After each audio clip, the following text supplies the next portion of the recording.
Every 26 seconds in America, someone becomes a victim of violent crime.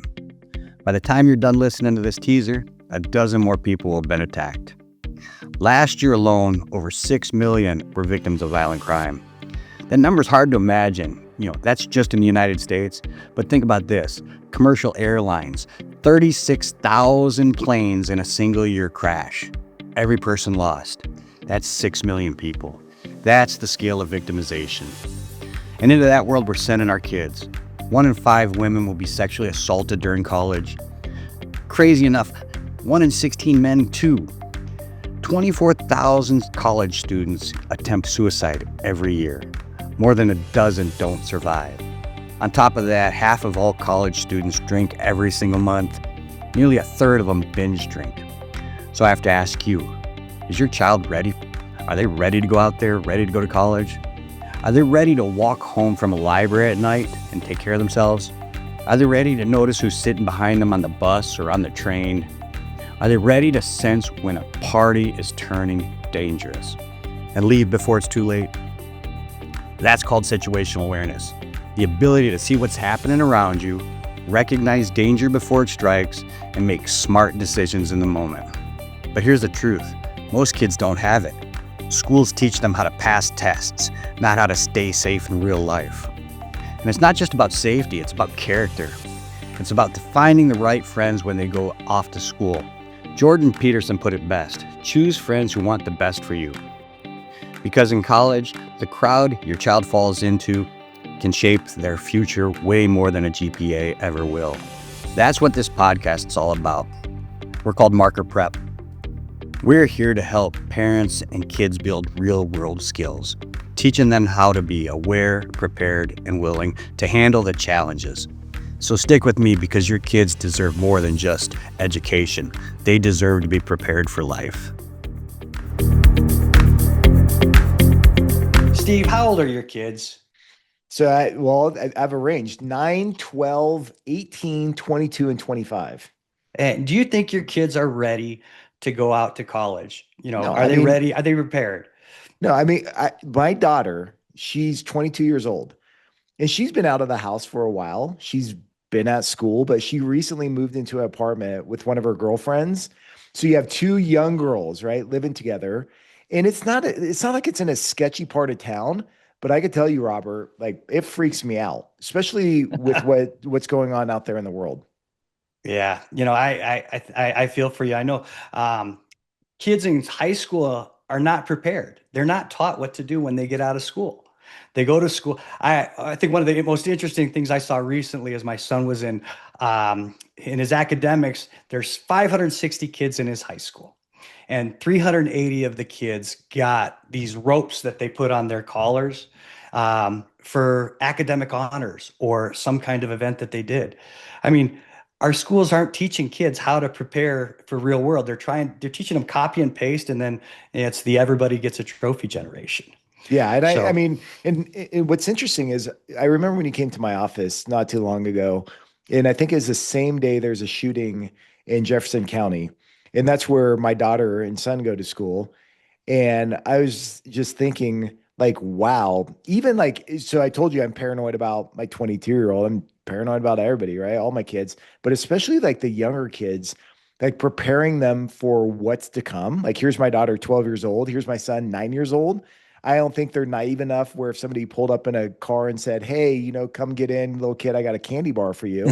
But still, I mean, there's just a lot of stuff out there. And that's why I'm excited to do this episode with you, because you have this depth of knowledge that I think you need to share with the world. yeah, about 5 years ago, we put together a critical response class. And it kind of leads into that shooting that you're talking about. This was the catalyst for what we're doing.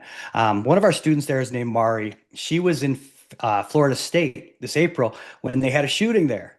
I think there were 2 people dead, 6 injured, and it was all over the news. But Mari, who did our class 5 years ago, was calm, cool, and collected. She she actually was on on the other side of the campus quad. They all heard the shots. She got everybody to the second story of the building they were in.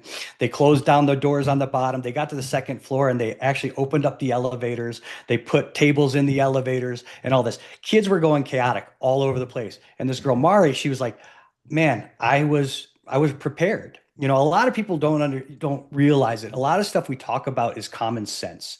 And but it's about having the awareness of it. You have to be introduced to it at one point, or you have no idea it's even there. So she had this in her past. It immediately came to the top, and then she actually got everybody around her really cool, calm, and collected. That was the catalyst for us. Like, we've got to get this out to more people, and so that's why we're here. And how many kids do you have, Robert? I have 6 kids from And you have 6 15. kids, and Yeah. talk about your animals too, because when you told me about like the number of animals you have, I was like, Yeah, wow, I've like got you a really zoo. have like a farm.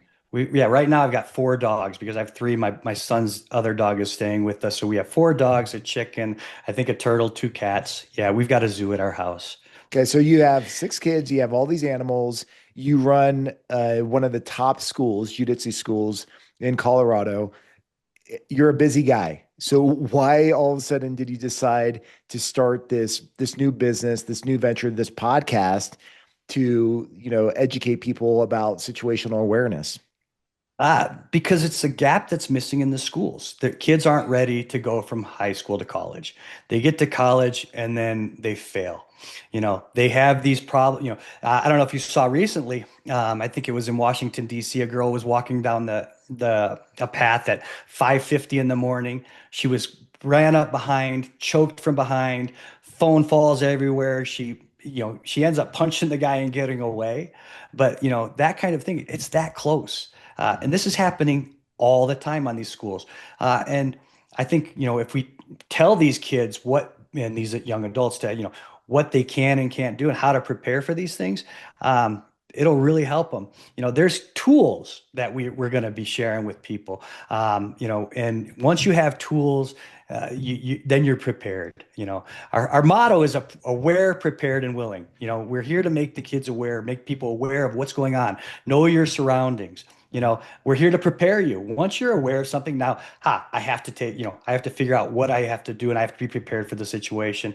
And then willing, you have to be willing to act. If you're not willing to act, it doesn't matter. You become a victim. So all those things combined, we put together in a real good package, and we're here to share it with people. So let's break this down and dissect it. So people like me, right, parents out there that are listening to you, can really take home some practical things that they can really implement in their lives. Because this could go into so many different directions, and we could do an episode that's 5 hours long. And so let's get a little narrow here. So as a parent, okay. And I love the talks that we have. Just on Saturday we had a talk after class, and you saw me clearly frustrated, and you sat down with me, and just the way that you talk to people and you mentor people, including the kids and adults and everybody else. I think you do such a wonderful job. So do the same thing with me right here and right now, where I'm sitting here as a parent thinking, I got kids that are out of the home. I got 2 kids that will be out of the home in a blink of an eye. What can I be doing right now as a parent to prepare myself and to prepare my kids for what's to come? Is there like 1 or 2 or 3 things that you could think of, or what are your thoughts on that? So are you familiar with the bystander effect? No, tell me more about Okay, that. so the bystander effect is, you'll be in downtown Denver. We're here in Denver. You're in downtown Denver and you see somebody start convulsing on the side of the road and you see 100 people walking by them. That's the bystander effect. Everybody who's just walking by is going to keep on walking by because they assume there's somebody better, they can't handle it, or whatnot. Now, if I teach you the bystander effect, you're twice as likely to help Hmm. because you have knowledge, you know what's happening, and you can pay attention to the situation. The thing that you need to do now is you need to make your kids aware of the dangers. You have to give them the tools on how to go out into the world and to make decisions, and then they're going to be in a lot better position. You Okay, know, so let me interrupt sure, you here real quick, because I think that and this is really goes back to your framework, the aware part. We're on the first step. And so when sure. it comes to awareness, how do you make them aware without freaking them out or walking around like Chicken Little, like, the sky's falling and everybody, like the whole world's going to crap, right? So how do you like educate them, but not scare them even when they're, 9 years old? Well, on a daily basis, my kids make fun of me because I'll always sit at a chair at a restaurant where I'm facing the door. Why do I do that? Is because I want to be in a position to protect my family if something bad goes wrong. And you just talk about these things. It's something that you can actually put it into your daily life. You know, in a shooting situation, here's an interesting one. They did in Walmart. That happened up. I think it was in Thornton or something. A guy comes into the front door of Walmart and he starts. He shoots up the store. Everybody in the back of the store starts to run out the front of the doors. Hmm. Well, what are they going to do? They're going to run right into harm's way. If you're aware and you're walking around places with your parent, your kids, you can talk to them about, hey, where are the exits here? If there was a fire here, where would you go? What's the closest door? Pay attention to these things. You just can't walk around blind. Yeah. There's a tool that we use. It's by John Cooper. It's called the Cooper Color Code. They use it in the police all the time. They've got 4 different stages of colors. White, we're at home, we're safe with our family, and you can relax. The moment you step outside, you go into yellow. You're in yellow. You're walking anywhere you're at. You go for a jog with your earbuds in. You do that. Somebody starts running by you. It's elevated. You get to the orange state. If they get so close to you, they grab you. Now you're in red. These kind of tools, just the awareness of that tool. When a kid goes running, he's going to pay more attention to it. And they might think of, hey, rather than running with both my earbuds in, maybe I run with one earbud in, Yeah. depending on where I'm at. If I'm in Highlands Ranch, or Irvine, California, the safest communities in the country, it's a little different than if I'm running down the streets of downtown Denver. Yeah. But we got to educate them. No, I like that. And so can you go too far? And let me give you an example here. With my kids, I don't know about you, but I remember growing up and like sex education was this thing. I mean, I was super like bashful around the conversation. And when you refer to your parts, maybe you use other symbols instead of like naming them. And with my kids, ever since they were young, I just taught them, I said, hey, this is a penis, this is a vagina, right? And I used that terminology because I wanted my kids to know like, hey, it's inappropriate if somebody touches, right? And be explicit about the body part. Because what you don't want to do is beat around the bush and say, hey, look, yeah, if anybody touches you in your private or secret areas, and they're like, well, what is that exactly? So I think sometimes like that specificity is really important. And I think like the same thing is true with any situation with awareness, where you say, you have to be aware because somebody could come in with a gun and literally shoot up your class. Like, is that going too far? Because you don't want to tell a 9 or 10-year-old and say, be careful at school because somebody could come in and harm you with a weapon. It's like, how explicit do you have to be? Because that's the reality that they're actually living in, unfortunately. So do you want somebody else to tell them that it's a serious thing, or do you want them to know it's coming from you? Good point. You Yeah, got to good say it point. from you. If Right. the schools are doing these shooter drills. I don't know about you. I remember we had tornado drills. We Sure. had. I remember. I'll take it back. I remember bomb drills, like nuclear. We had to get under the desks. I don't know what that would have done for us. But this is the problem: is we're always leaving education up to everybody else. We're leaving. The schools are educating our kids. And they do it in a copy and paste kind of way. They're teaching them to regurgitate information. They're not teaching them to learn and to be self-aware. We need to teach them that. This is the hover parent generation. Our kids are not allowed to go outside and explore. Yeah. I don't know about you, but when I was out exploring, I learned a lot of situational awareness. And it wasn't because I did everything right, it's because I failed often. Mhm. And then you learn from those mistakes. We're fortunate enough that we didn't fail bad enough to where something really bad happened. But the more information we can give to our kids now, they won't have as big of failures. And so hopefully that's what we're doing as parents. Yeah. And I like what you're saying there. And tell me if you agree with this. Oftentimes I'll talk to the kids as well about like probabilities. And I'll say, look, there is a 0% chance you will get pregnant as a teenager if you don't have sex. 0%. right? But if you do engage in sexual activity, even if you use birth control, there is some probability. Same thing is true if I get in my car and I drive drunk, maybe I make it home.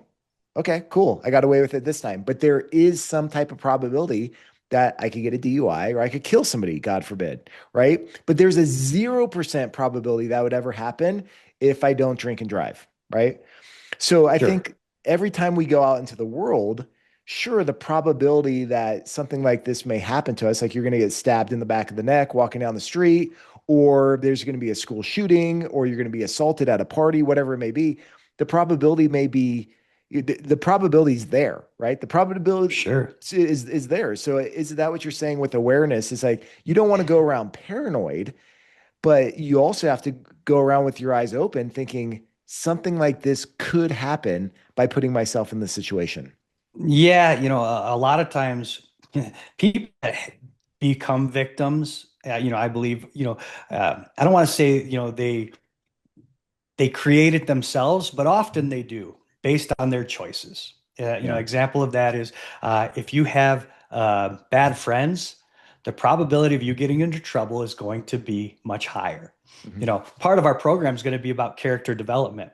I think, your friends, really dictate how you grow in your life. We don't, a lot of people, we don't talk about this. We talk about how to learn, how to grow, how to get ahead, how to beat everybody else, how to be the best student, how to know everything. No, how to surround yourself with really good people is a really important part of situational awareness. It's going to help you more often than not because you're going to have guys like Steve, you're here because you're pushing me to get this thing started. If I Right. didn't have you here, I'd probably be sitting at home, where not who knows what I would be doing. But now we're going to get this started and we're going to actually share this with people. And that's because I got a good guy like you to help me grow. In college, my son went to Kalamazoo College, and one of the things that he told me is like, a lot of schools you go to, or you get in the wrong cohort of Mhm. people. Hey, let's go out Friday night, let's go drink, let's go to a party, let's go. They're always bringing you down. He had a cohort that they were challenging each other to see who could get the best grades. You know, that changes your outlook. It changes how much, bad things happen to you. Sure. So it's really important. Well, and you kind of touched on it. So before we move on to prepare, because Uh-huh. I think I have a lot of questions around that whole part of the framework. I want to ask you more about why you wanted to get into this, because how many teams have you taught or coached over the years? Yeah. So um, I've coached probably 35 teams: football, baseball, basketball, soccer, wrestling, jujitsu. I was a national junior basketball president for 4 years. I was a vice president for Little League. And throughout all those years, coaching's been a passion of mine. It's kind of like a purpose. I believe everybody's here built to serve. Um, and then I had a business before, and I actually went to Pepperdine to get my master's degree. And I was thinking, I'm going to grow this business. And at that time, some guys brought me to Brazilian Jiu Jitsu. That kind of turned my life upside down. I sold a business, I closed a business, I moved to Colorado, and then I started teaching Jiu Jitsu for a living. I've opened a few Jiu Jitsu schools. I train every day. I get to help people every day, and it's pretty rewarding, to watch people grow. And so the more you help people, the better everybody is around you. So I'm pretty fortunate that I'm able to do it. Well, and I love it. Like this time when we're recording, it's October, and up on the screen there are these TVs in the gym, and we're at the school, and there's one of you in this Halloween costume. It's like a skeleton, tight shirt thing, and you're with all the kids for Halloween. And I just love that picture. I look at it all the time when I'm sitting there stretching or doing the warm up, and it makes me think of just like how big of a heart you have and how cool it is that you get to share that heart with so many people and see them transform. So I guess my question around that is like you've seen a lot of kids progress over the years, transform over the years. And like what is it about like what do you see in the younger generation? Are you more hopeful? Are you more worried? Or you just want to continue to transform lives? Like what is it that's driving this greater purpose of helping especially the younger generation to be prepared? You know, um, Brazilian Jiu-Jitsu is one of the things that, obviously I do, but it's one of the things that transforms kids the most, at least what I've seen lately. This is the hover parent, hover parent generation. These kids, their parents do everything for them. My favorite thing about Brazilian Jiu-Jitsu is when a kid signs up, he goes onto the mat. Nobody can help him. Mm. And he has nobody else to blame. Many other sports, I can go blame somebody. I can blame the pitcher if my baseball team's doing bad. I can blame the hockey goalie if he lets goals in. But in Brazilian Jiu-Jitsu, you can only blame yourself, because that's who you are. You're out there on the mat doing yourself. And a lot of these kids, they don't have these tools, and you can see it. They just, they're looking for them, they want them, but they don't have them. So when you see that, you really want to help people so they can get these tools. Yeah, no, and I love that. And so you have this background with coaching, you're an amazing coach, amazing mentor. Talk about from like the self-defense side, because if I'm listening to this, I may be wondering, why should I listen to you? Like, who makes you the expert in all this? And share a little bit more about your background with coming up through wrestling. I know you wrestled in college as well, and then your whole journey in jiu-jitsu, especially as a black belt. Like, what Yeah. makes you qualified for this? And I know you're a super humble person, so you're not going to go into all your Yeah. accomplishments, but just give a little bit of background for the listeners out there. Yeah. Like I said, I'm a dad of six. I wrestled in high school and college. I started jujitsu at the late age of 39. I've once I got on the mat, I never left it. And I enjoy it. I don't know. I don't necessarily think that like all my knowledge comes from me. I'm very fortunate in Brazilian Jiu-Jitsu. If you come and see our cohort, I've got Army Rangers, I got JSOC guys, I've got guys from, all different walks of life in the military and, business backgrounds like yourself that, man, I just love to acquire information. I have a growth mindset. I always, I'm willing to learn and grow, and I love to share. And so, when you do that, you know, I'm not saying everything I am is God's word, but it's I think the more people have some information, the safer they're going to be, and they're going to be more successful in life. I read a lot of books. I've got guys that drop books off. One of my buddies, Chris, he drops books off on me all the time, and every time you go through them, you read them. He's like, "This is great information," and you want to share it. So. No, I love that. Okay, well let's get into the second part, prepare, because I have a lot of questions on that. What can somebody do? Like, so I'm talking about for myself. What can I be doing here, Robert, to be a better dad, better husband, and to then use that knowledge or use that preparation to then help my kids be more prepared. So let's talk about from a parent standpoint first, then we could get into the kids. Yeah, educate, obviously it's all about educating ourselves. If you understand, if you find out what the dangers are out there, you can look at what tools are out there and available for kids to be, to keep them safe. You took a big step starting Brazilian Jiu-Jitsu. Brazilian Jiu-Jitsu is an unbelievable, it's the best martial art for self-defense in the world. Bar none. A lot of people think they're going to go teach you, a small girl how to kick somebody, in the nuts or something like this, or trying to hit somebody. But you imagine, a girl's, 105 pounds and she punches a guy who's 195 pounds or, kicks him. It's just going to escalate. It's going to get hotter. Right. Brazilian Jiu-Jitsu is all about de-escalation. It's about control. A lot of times people think when you're teaching Brazilian Jiu-Jitsu, you're teaching people to engage. You're actually teaching people to disengage. Most important thing I teach people in self-defense is how to fall. Mhm. Why? If you fall and break your arm, you're in trouble if you're on the ground. If you fall and you're safe, you got a chance. Then the second thing I teach them is how to get up. If you can get up before that person starts attacking you, you can get away. That's like the most important part of self-defense. Yeah, people think you're going to Brazilian jiu-jitsu to fight. There's so many schools that teach jiu-jitsu like it's a competition. We're here to beat somebody. No, you're there to learn about yourself and grow, but you're really there to protect yourself, and that's what we do. Okay. What if somebody's like, that's great, but I don't want to do martial arts. Maybe they're not even athletic into fitness, but they still want to be prepared.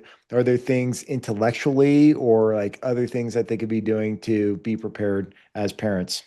Yeah, look for the gaps that people are missing between high school and college. And when you talk about gaps, we're talking about gaps of, like you say, situational awareness. We're talking about gaps in financial education. Kid goes to college, the first thing they do is get 27 credit cards sent to them. That's crazy. Yeah. There's so many places that, you think you're protecting your kid from injury and knives, and no, you're protecting them from themselves, getting caught in a financial trouble. Oh my gosh, that can go way down. Gambling, again, and it all goes back to, when you start thinking about these things, it goes back to teaching kids how to, you know find the right friends, find the right groups, and educating them. Yeah. No, I agree. And you know what I love? Like you always say to me, you're like, Steve, stay curious. And you're telling me when you first started out, you had the story of your friend where you two would go to practice, you'd compete, and you saw this rapid acceleration on your end. And you always say it's not because I was smarter or anything better or stronger or faster or whatever. It's just you looked at every single thing as like candy, like kid in a candy store. Where you're like, ooh, I want more of that. I'm so curious. I want to just soak it in. So is that what you're referring to when you talk about being prepared? Just like being hungry, being thirsty for knowledge and new things and just staying curious and open? Yeah, knowledge is the king, and the more we learn, the less we know. So when you go down that path, you start to going, oh, wait, maybe I don't know. I need to do more research. I need to find more. So yeah, I believe that the more, curious you are, and we go always back to that growth mindset. If you know that you don't know, you're missing something that there's resources out there to find information on how, to get better and how to protect yourself, how to get your kids ready. Yeah, I think that's great. So what about the kids though?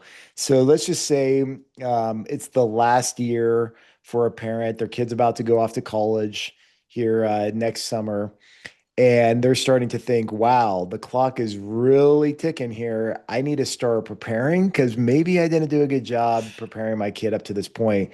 What can they do, like on an accelerated path, uh, to get their kid ready for what's ahead? Yeah, we're launching our marker prep school here soon. It's going to be a great tool for people to learn things like the Cooper color code. Are you familiar with the OODA loop? No, tell me more about this. Yeah. So again, these are more tools that people have that we're going to be teaching on. The OODA loop is, it's a observe, orient, decide, and act. It's a method. It's a tool that we can share with these kids to pay attention, what's going on around them, observe, orient, where are you at in the situation, and say, oh, if you do that, you have a better basis of making a good decision. And then once you have a decision, you have to act.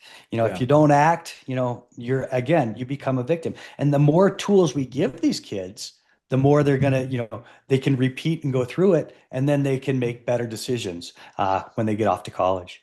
Yeah, I think that's great. I've already prepped my kids. I was telling my daughter the other day at the car wash, I said, look, because she's like, who's Robert? Who's Robert texting you? I said, oh yeah, that's my professor at jujitsu. And I said, and he's putting together this program. And I said, it's going to be a mandatory curriculum in our house, so get ready. And she's like, well, what's this all about? And I was telling her, she's like, oh, that would actually be really cool. And we had this conversation about it. And I think there's this awareness with the kids. Sometimes they realize, okay, I am grossly underprepared for like what's to come. But sometimes kids, it's like they don't even know what they don't know. So, Right. like, what do you do in those situations? I guess you just start bringing up awareness, start giving them tools. But I think there's some kids that are maybe less naive, and other kids that are, I don't know, a little bit more Yeah. prepared naturally. What are your thoughts on that? This is exactly what we're talking about, is, having the conversations with the kids. Hmm.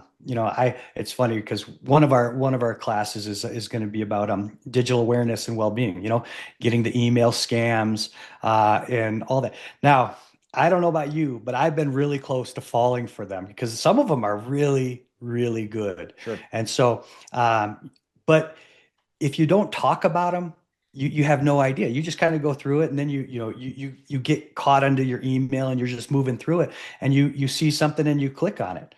Mhm. But if you pay attention and you talk about these things with your friends, your family, all of a sudden you say, "Oh, wait, I need to check on this." And especially in this digital age with AI coming, it's even more rampant. My son Isaac now, who's 15, sends me so many different memes or new studies that are coming out, how people are scamming people. I'm all, this is now he's engaged in learning about this stuff. And it's like, I'm not teaching him, he's teaching me. It's Right. fabulous. So how do you develop discernment? Because like your son RJ, I think he's a great guy. I've had the chance to roll with him a little bit here and there, and he seems like he has discernment, like he has a good head on his shoulders. And like, how do you teach somebody that? When I talk about discernment, is knowing the difference between like what's truth and what's not truth, especially in a world where you can get a DM from somebody, right, on social media, and they make a comment about like a post. Oh, wow, you look really pretty. Your hair looks pretty, not me, because I'm a bald guy, but they say, hey, yeah, I really like this. And you're like, wow, I'm flattered. It's another, say I'm a 15-year-old girl. I may say, oh, it's another, 15-year-old boy saying this. That's nice. Little do you know, behind the scenes, it's not a 15-year-old boy. It's a 50-year-old man who may just be trying to lure you, down this dangerous path. Like, how do you teach kids discernment when there's so many fakes out there and there's just so much like stuff and it's, to your point, super convincing otherwise? Teach them to question, somewhere along the lines, our authorities are, in the schools, we're teaching our kids to just to copy and repeat, like I was saying earlier. Yeah. Well, no, you question these things. You question everything. And the more you question, the more you get people to think. Here's an example. Last night we had a dinner, we had some friends over, had kids that were 9, 13, 8, and we were talking, and one word came up was backwash. And so I said, what's the opposite of backwash? And she's like, I don't know. And so every word that came up, we kept trying to think of just different words that, what's the opposite of frame? She came up with frame. What's the opposite of a picture frame? And then I think we came up with chaos could be the opposite of that because it's not Yeah. framed. Yeah. But, it's these conversations you can have that get your kids to think, because it says so in the books, it doesn't mean that's all the way it is. Yeah. A lot in Brazilian jiu-jitsu, people do this. They talk in absolutes. If you have a professor come tell you this is the way it has to be done, man, I don't know. I've seen some really crazy things done. I always tell people if it works, you did it right. Yeah. For you that day, it's okay. And you could always refine and get better. But, there's so many different ways to get to the same point. We had Kyron Gracie come to a seminar with us. And I had him teach all my teachers. It was amazing. So I've got a bunch of brown and black belts, guys training 10, 15 years plus. And Kyron comes to show us fundamentals. And he shows some things that, half of us have never seen before. I have a 3-stripe black belt, which means you've been training, black belt for 10 years, 3-stripe in judo. He goes, I'm not only learning jujitsu, I'm learning how to teach jujitsu, and I'm learning jujitsu I never knew before. Interesting. And what Kyron said was like, oh, you're not learning anything new. You're just learning a different pathway to do the same thing. Mm. And it's just more efficient. It's kind of like going down the roads. When you pick a better, more efficient pathway, you can do the same thing 3 different ways. You can get there 3 different ways. One takes you 5 minutes, one takes you 30.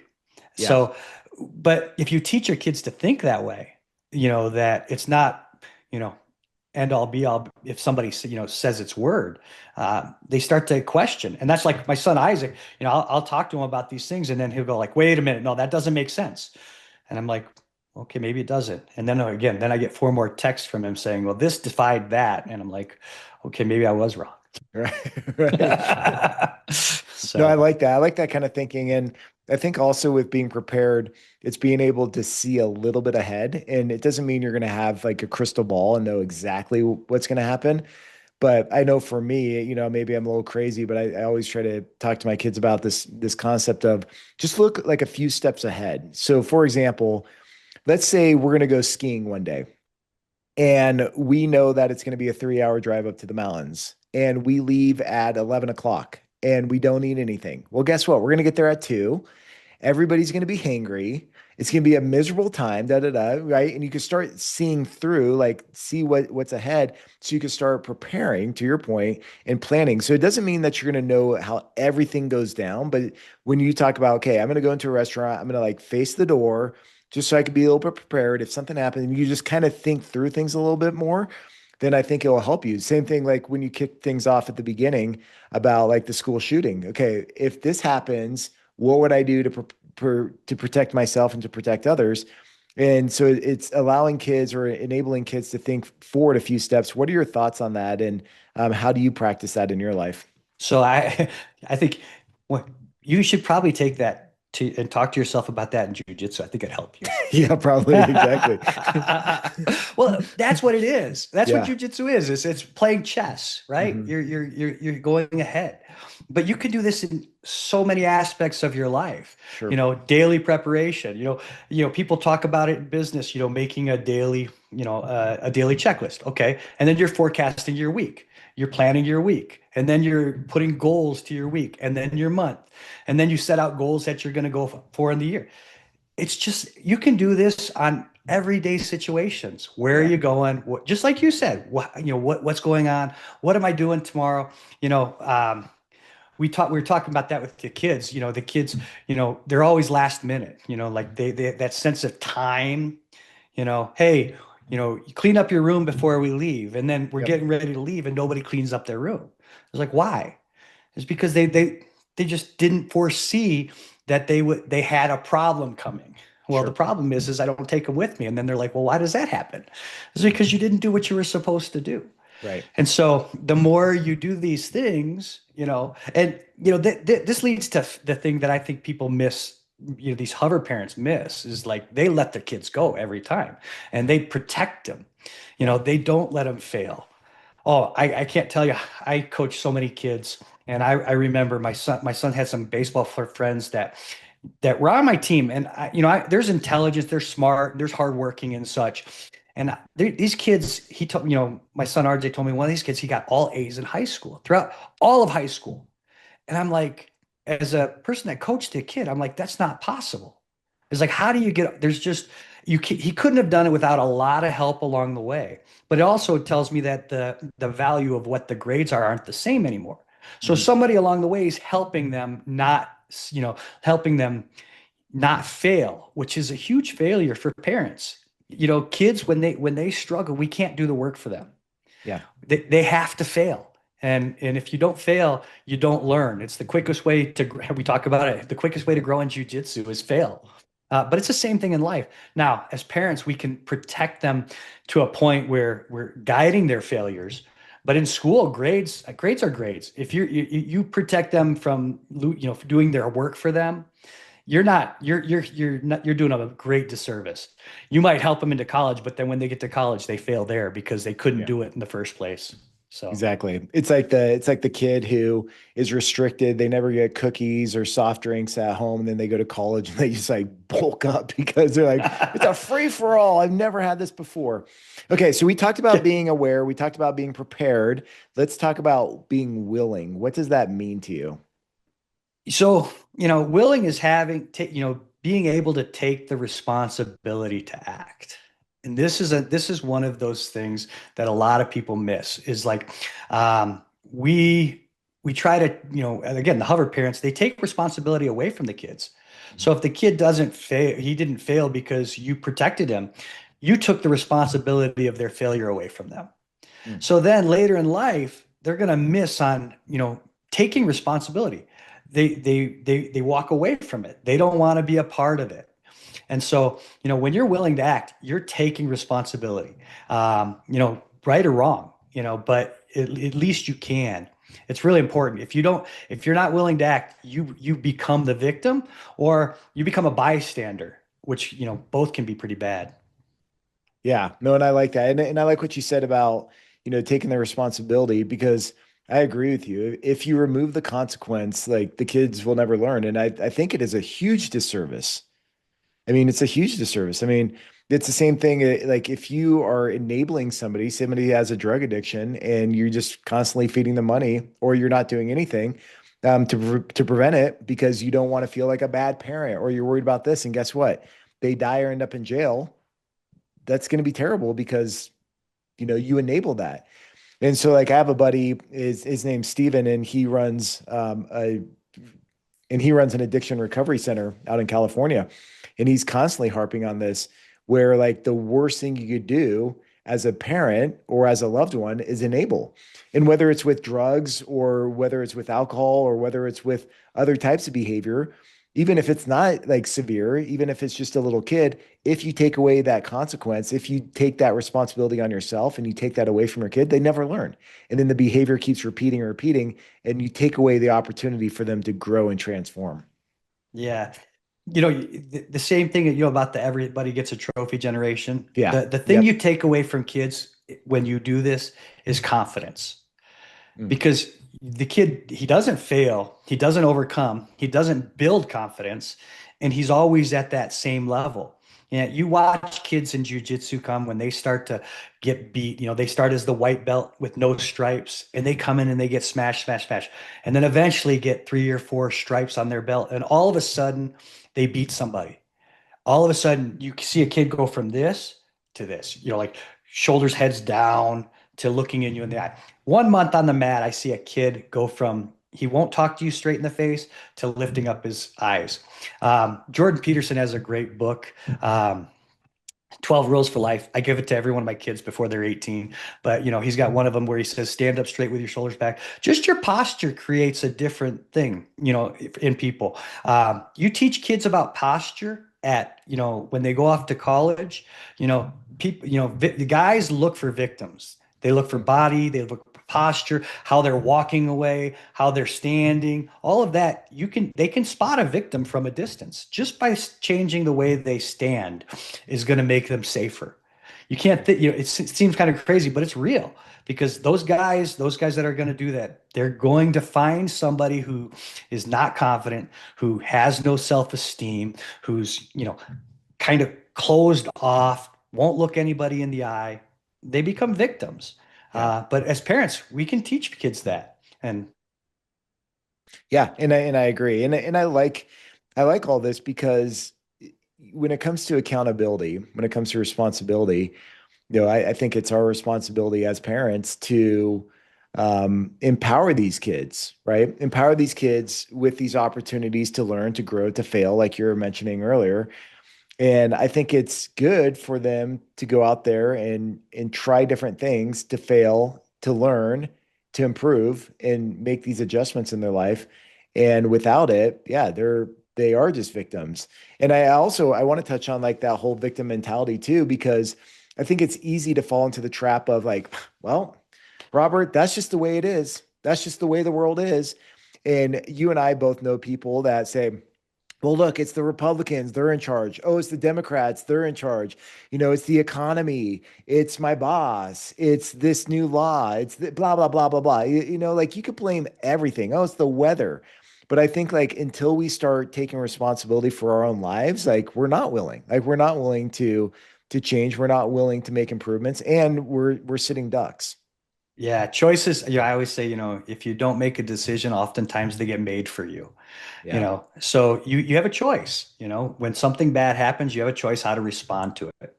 You might not have a choice that it happened to you. You made a comment earlier that there's a 100% chance you won't, get into a DUI accident if you don't drink and drive.